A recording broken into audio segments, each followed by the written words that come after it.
Hello, my Bill 5000 Nation. How's everyone doing today? Hopefully, everyone's having a great day. If not, hope it gets better from here. We are back with another Nick Crowley video. This one is titled YouTube's Darkest Videos, featuring Blame It On George. Blame it on me. No, don't blame it on me. Go ahead, I don't care. Alright, I'm excited for today's video because, I mean, it's a Nick Crowley video. It's going to be fucked up. You know I love when the videos are fucked up. Now, if I can end up in that corner over there crying, it's been a good day.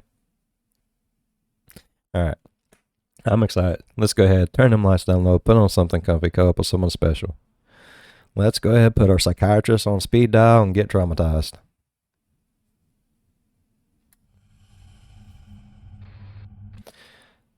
The following contains disturbing images. Viewer discretion is advised. I read it. It was fast. The dark side of YouTube.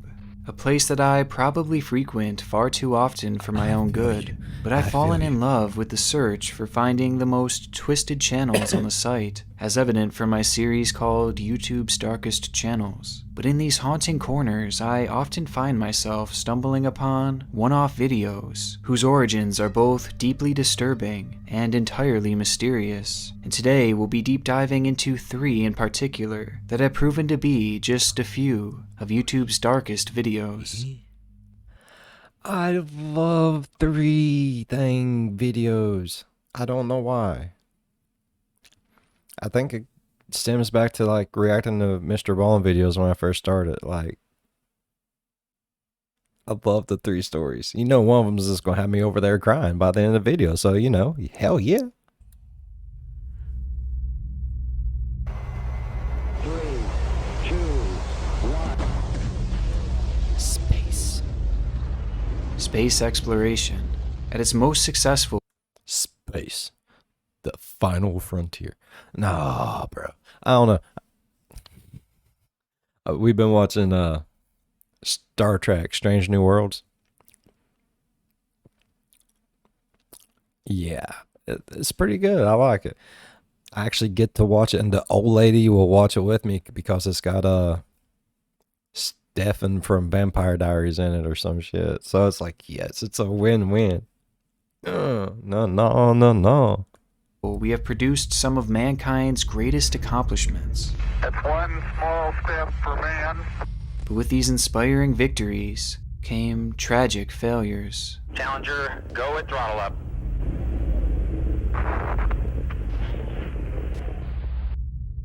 There's little room for error when attempting to visit space, and oftentimes the failures are catastrophic, to the point where they can't be hidden from the public eye. But oddly enough, perhaps one of the greatest disasters in the great pursuit of space is likely one that many of you haven't heard of, and that's because in large part, it may have been covered up.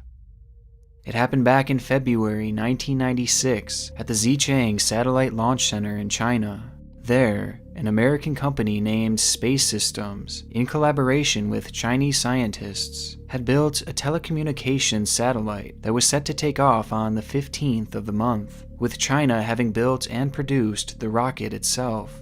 The satellite would be known as Intelsat 708, and was set to orbit Earth for 15 long years, an estimated lifespan that would turn out to be far too generous, as in actuality, its trip would only last a mere 15 seconds. On the 15th of February 1996, the Seattle Times would publish an article titled, "China Rocket Crashes to Earth, Fatalities Reported in Space Program Setback." The story went on to read, the newly developed Long March 3B rocket carrying the Intelsat Inc. satellite veered towards the ground and exploded moments after liftoff at 3:01 a.m. Hong Kong radio said 4 people were killed and dozens were injured in the explosion, but Shang Lui, a spokeswoman for the government aerospace agency, said that there were no deaths. It's a devastating scene to imagine, however, as the rocket was said to weigh roughly 900,000 pounds and would have produced a violent explosion. But the early conflicting reports in the death toll were initially a promising sign, as the one official source had claimed that there were no fatalities. However, this number would later be changed after investigation, as Chinese officials reported that, in the end, 6 people had died as the result of the satellite's crash, along with a whopping Holy 57 others having suffered minor injuries. In the grand scheme of things, it was a tragic event, but with the information presented by the government, it seemed safe to say that things could have gone a lot worse, and that's because they likely did. When on site, the group of Americans would wind up filming the entire event in a recording that has now found a home on YouTube. And thanks to this video, we have a visual of just how horrific the incident truly was. Oh God.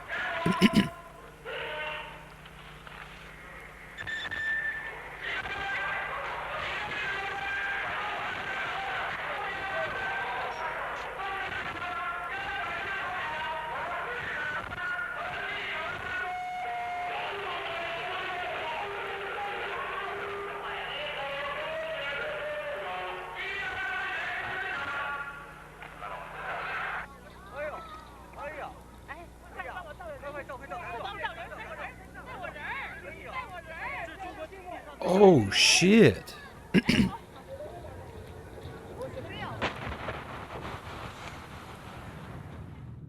It's a devastating explosion, and one that created such a powerful shockwave that all the glass in the surrounding area had shattered, something that can actually be heard moments after the crash. And this isn't the only angle shown in the video either, as someone in a nearby town had been recording as well.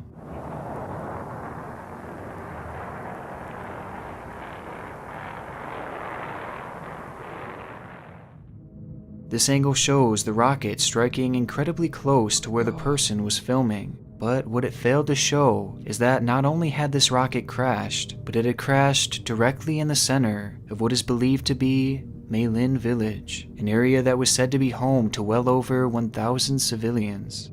Seeing the massive explosion and knowing it happened right in the middle of a populated village leaves one to imagine how only 6 people had lost their lives, and things only get more suspicious as the video shows the destruction up close the following day. Looks like the rec center.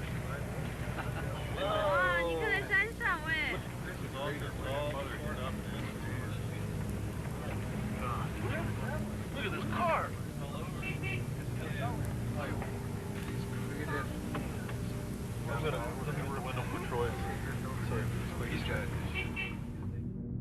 It's hard to put into words the level of ruin that this village was in following the crash. Buildings everywhere were not just damaged, but decimated, reduced to nothing but rubble. And it wasn't in a centralized location either, as the damage was spread out everywhere, making it unlikely that many would survive. My question is, how long after that crash was this taken? Because if this was right after, I'm sorry, this shit would still be on fire, okay? I'm just saying, we're taking something from someone else's. It looks like it has been a minute since the thing crashed here. Like, it's not just the next day.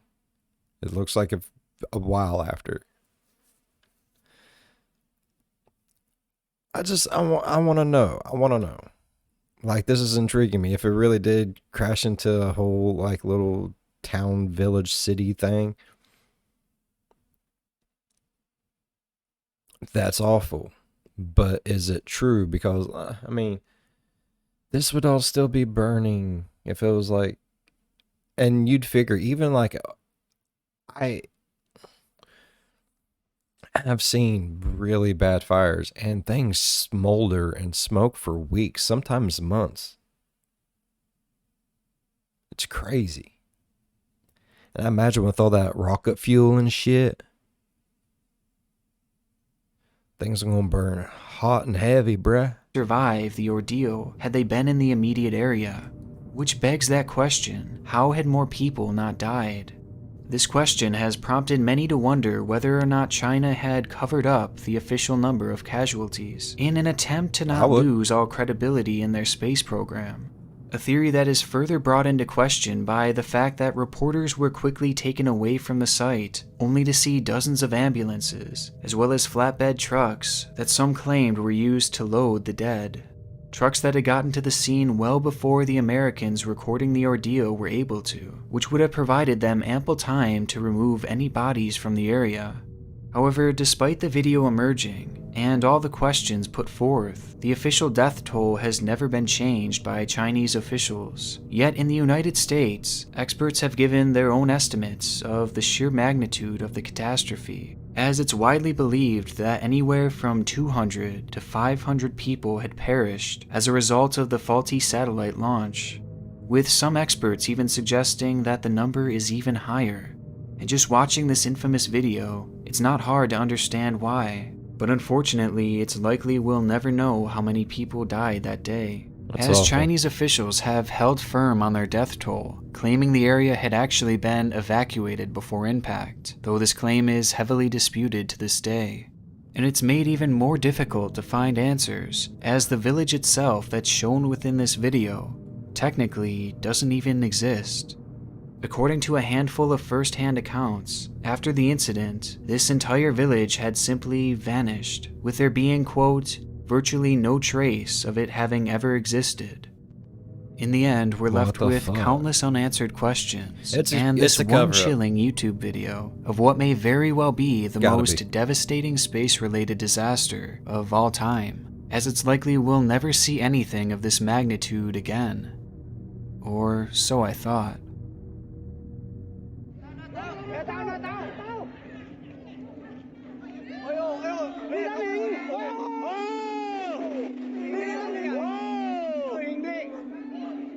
The hell was that? Holy shit.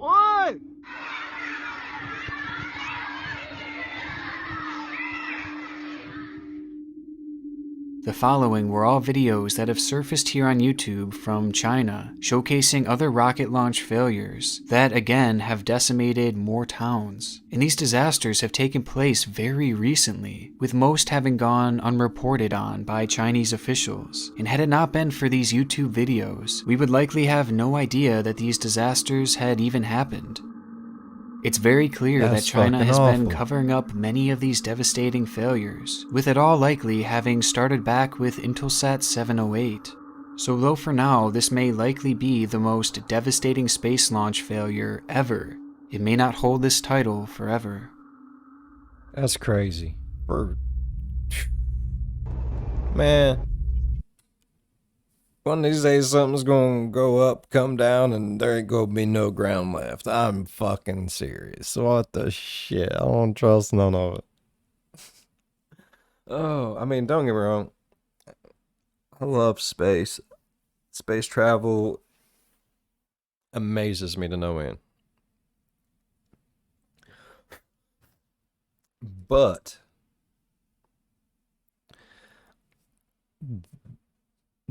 the figuring out how to space travel and experimenting is the part that scares the shit. I mean, I know you gotta have it to figure it out, but damn, bro, I don't want to get exploded by a rocket I don't know nothing about because I'm asleep in bed. Fuck that.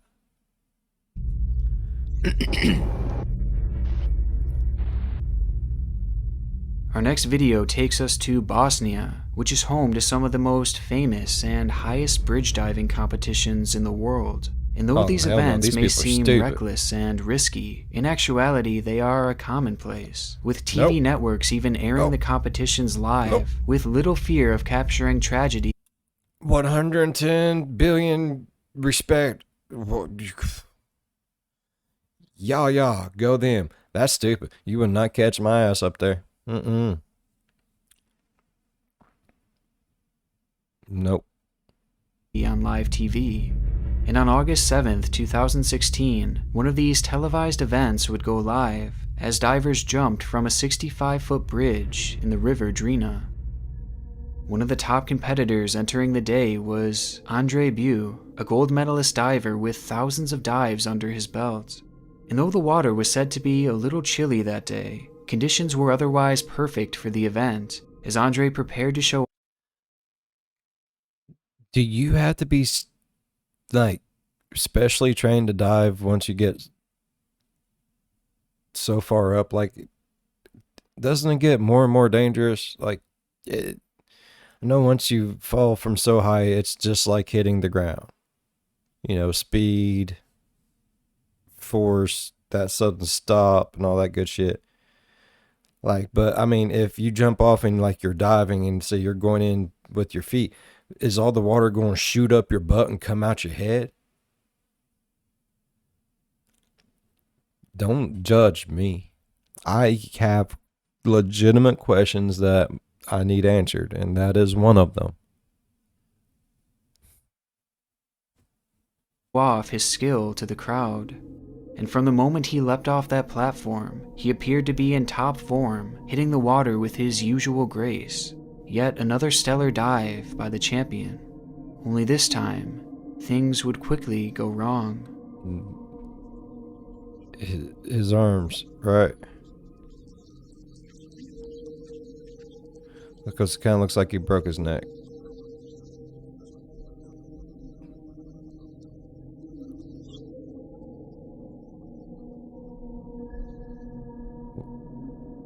Andrej can be seen on camera for a moment resurfacing from his dive, but almost immediately things go awry as his head submerges back under the water, disappearing into the murky depths. Soon after, we can see one of his arms briefly break the surface before going under again, this time disappearing completely. Luckily, there was a rescue crew waiting on standby for a moment just like this, as they drove their boats over to the struggling swimmer. But despite the large number of emergency staff, they all seemed hesitant to jump in the water, and it takes Andrej's head resurfacing once again for the first lifeguard to enter the water. However, at this point, he was already gone. Andrej, the championship diver, a man who has done countless other dives just like this, had vanished, and vanished to the point where emergency crews would eventually be called off.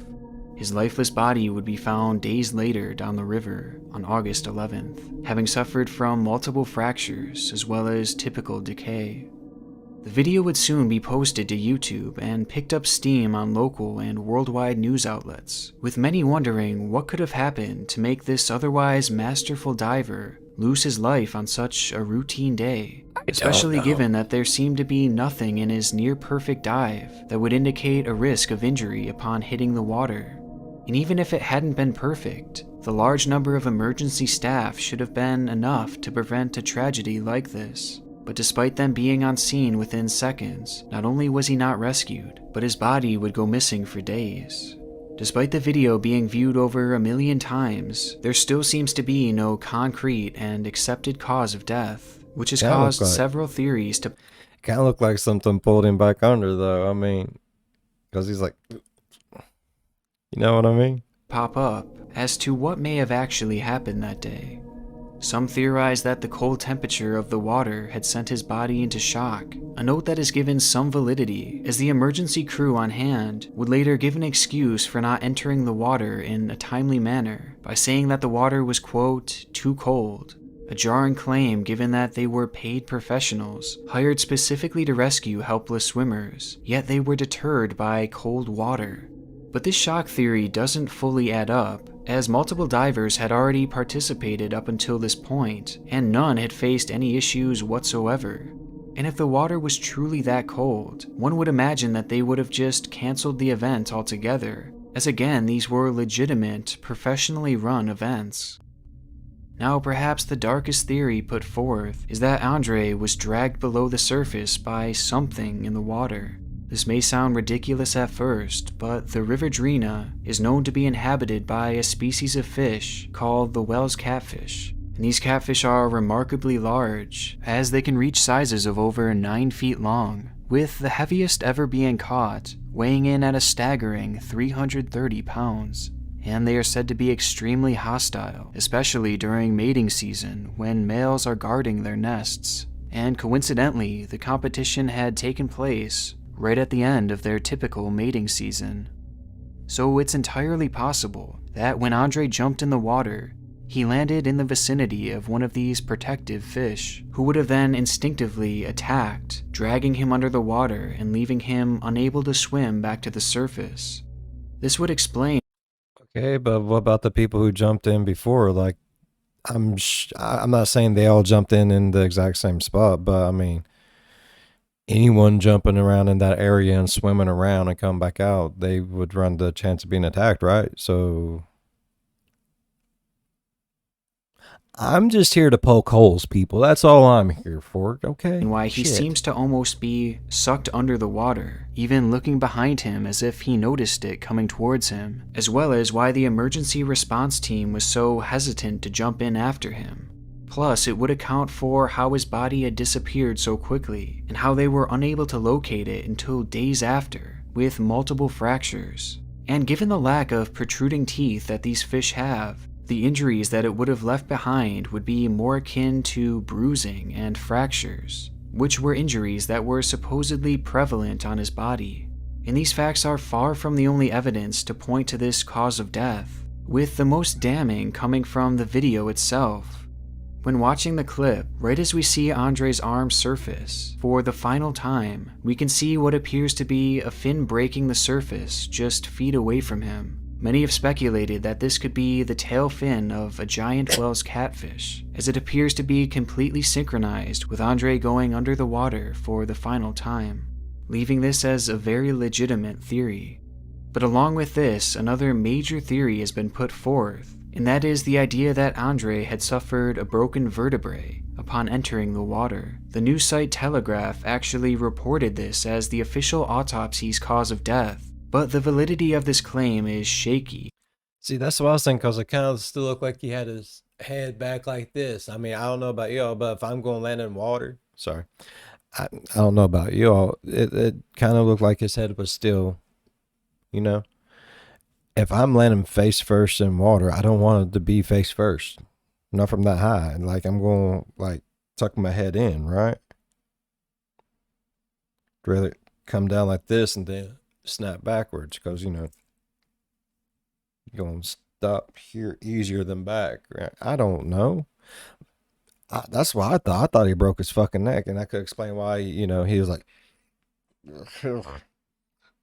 oh. And then, you know, him still being alive and trying to fight, maybe, you know, he was hitting up against like rapids and stuff like that, still alive. Maybe he didn't die until after he got beat down a little bit and then finally drowned. I'm a detective today, people. We'll figure it out. No, we won't. I'm sorry. As it offers no citations, as well as being the only news site to report this information, despite universal coverage of the case. But we do know that his body did have multiple fractures when it was found, though the location of it has yet to be confirmed. And with that being said, a broken vertebrae is a risk for any diver, and it would have limited him from being able to keep his head above water, even as an experienced professional. But as mentioned previously, nothing seemed off in his diving form, and had he actually suffered from vertebrae fractures once hitting the water, he likely would have lost all feelings in his limbs, rendering him unable to move. Yet he was able to hold his head above water and move his arms during the ordeal, so either they had fractured a specific way that was potentially made worse when he started to move, causing him to go limp, or this theory is a dead end. Whatever the case may be, the event and the subsequent video footage remains a chilling mystery. Andrej's family has since sued the response team for negligence, and while there's no way to be sure, it's more than likely that a faster response time would have at the very least recovered his body in a timely manner and given the family and the world of diving answers and some much needed closure. But whereas Andrej and his family likely would have never guessed his life would end that day, our final video showcases a subject that may be alluding to her own impending fate.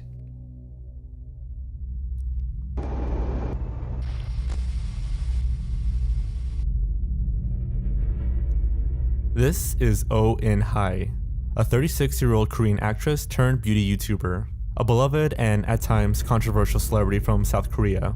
And the video you're watching now follows the typical mold of many others across her channel, as she frequently shared beauty tips in the form of vlogs. However, this video came with a twist, due to the fact that it would prove to be the last she'd ever post, as just 2 days upon going live, she would be dead, leaving behind a grieving family, thousands of heartbroken fans, and what some would claim to be a cryptic set of clues. It was the night of September 13th, 2020, when a friend of Oh In Hye checked in on the actress, only to find her unconscious in her home. Medical personnel were called, but by the time they reached the hospital, she had no pulse. And despite having been revived for a short period of time, she would sadly pass away on the morning of September 14th.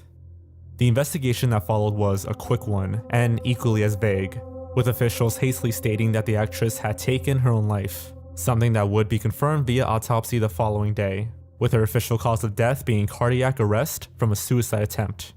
Although details from this autopsy would never be released, and no further context was provided, leading to the story being forgotten, as many have accepted In Hye's death as an open and shut case. However, despite the autopsy being released, online speculation had only just begun, as internet sleuths began to notice a number of oddities, especially in regards to her social media use in the days leading to her death. And it all seemed to begin with that final video titled In Hye's Nightly Routine Skincare. The video itself was labeled as Volume 48, something she did chronologically with every video she uploaded. But strangely, In Hye had made an error with this final video, as her previous upload was 45, so naturally this video would have been volume 46 instead of 48. A rather minor detail to nitpick, but it gets even stranger from here. Okay. As the video plays, things take a sudden turn as a jarring glitch unfolds on the screen, a glitch that begins 48 seconds in and ends at the 1 minute and 46 second mark. 즉흥적으로 해보려고 카메라를 켰습니다.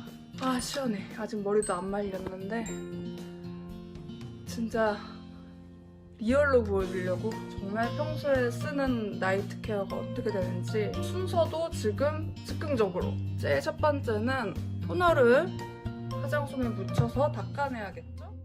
The video of In Hye randomly begins to buffer for nearly an entire minute in a bizarre and disturbing manner, as it gives the illusion of In Hye chopping at her neck over and over and over again. And even more strangely, despite the audio track being consistent throughout this strange glitch, around the 92-second mark, you can hear what appears to be another voice come in.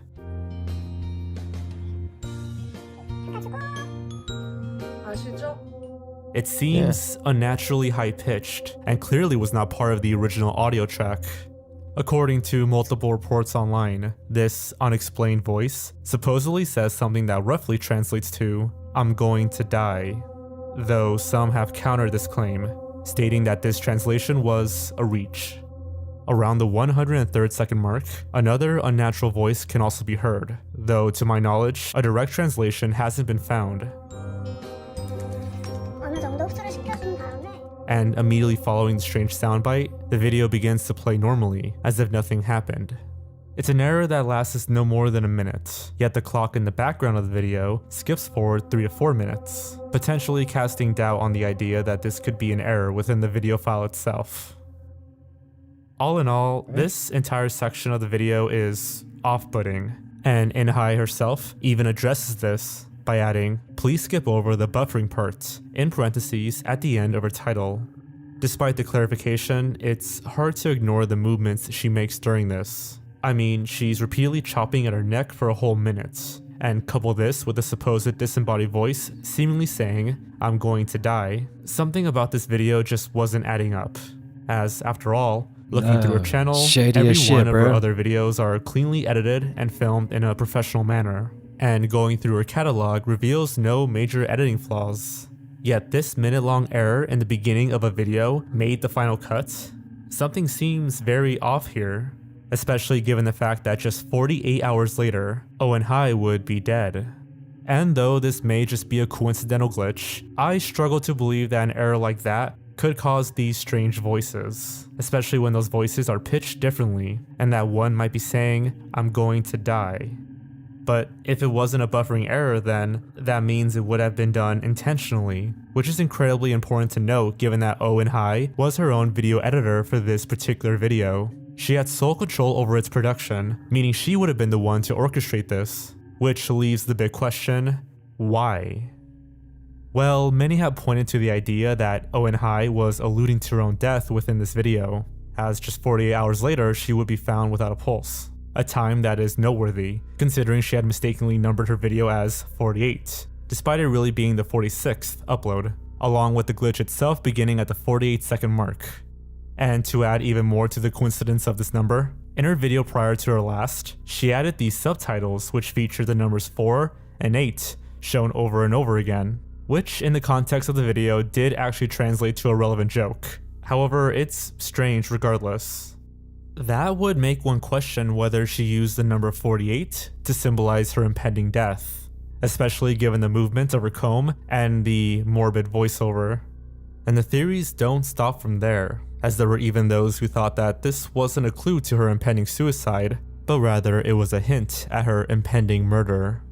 This theory stems from her last Instagram post, uploaded on the night of her death, that simply featured a photo of a flower, but the caption is what interests most, as it translated to, "I guess everyone is seeing this, even the person who said I'm just a body," implying a piece of meat, and saying it's not the wording that he can even use till the end. "I think I have to expose you because of that one phrase. I didn't want to believe anything else that came out of that mouth."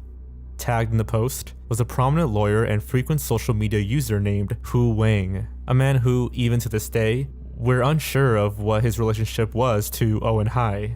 Much like the video she had posted in the days prior, this caption was extremely out of the ordinary for Oh In Hye, as typically her posts were positive and cheerful.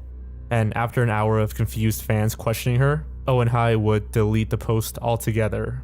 Around this time, Wang would also delete all of his social media, having gone completely silent since. Quickly, it was speculated that In Hye was going to expose Wang for some type of misconduct, and in fear of losing his career, he went after her. This theory was backed up by testimony from In Hye's own family, who upon seeing In Hye in the hospital, noticed bruises all over her body, although this was likely a result of the hours of CPR that had been performed on her. Regardless of what the connection was, it is a bit odd that just one day after threatening to expose this popular lawyer, she was found unresponsive in her own home, and is again made more convincing given her final video, making it seem like she knew what would happen to her if she came forward against him. However, in actuality, Wang was never even considered a suspect by police, and it has never even been proven that the two knew each other, making it unlikely that he had any involvement in her death. And in actuality, it seems more likely that this final Instagram post, and even this final video, really just hinted at In Hye's declining mental health. Which brings us back to the idea that this video was made as a hint that she would take her own life. According to her own friends, In Hye had spent years in a deep depression that stemmed all the way back in 2011. That year, she became enthralled in controversy when she wore a revealing dress at a Korean award show. And though this may seem like a minor detail, this would actually lead to her eventual blacklisting from the Korean film industry, as she would receive less and less roles until 2014, when she would cease appearing in films completely, becoming a universally hated person in the country she lived in. So it's understandable why she would have been in a very dark place mentally. And given the taboo nature of mental health in South Korea, she likely did not have resources for proper therapy or medication to help deal with these feelings. Something that could have escalated to her acting erratically, and maybe even sending out a cryptic call for help, with Wang potentially having said or did something that would prove to be the proverbial straw that broke the camel's back. Or at the end of the day, it could all just be a huge coincidence, as, after all, practically all the articles we could find on this case are far from reputable, and many of the strange details could, at the end of the day, be chalked up to as confirmation bias. Plus, we've seen many online claims that it's very likely the mysterious voices being heard were really just her voice sped up for a comedic effect, to make some sort of sarcastic joke. A note that is easy to miss as a non-native speaker. Whatever the true meaning of this video is, it serves as a dark spot in the world of YouTube, with it having been mysteriously removed once speculation began to arise for reasons that remain unknown, making it a cryptic, yet fitting end to one of YouTube's darkest videos.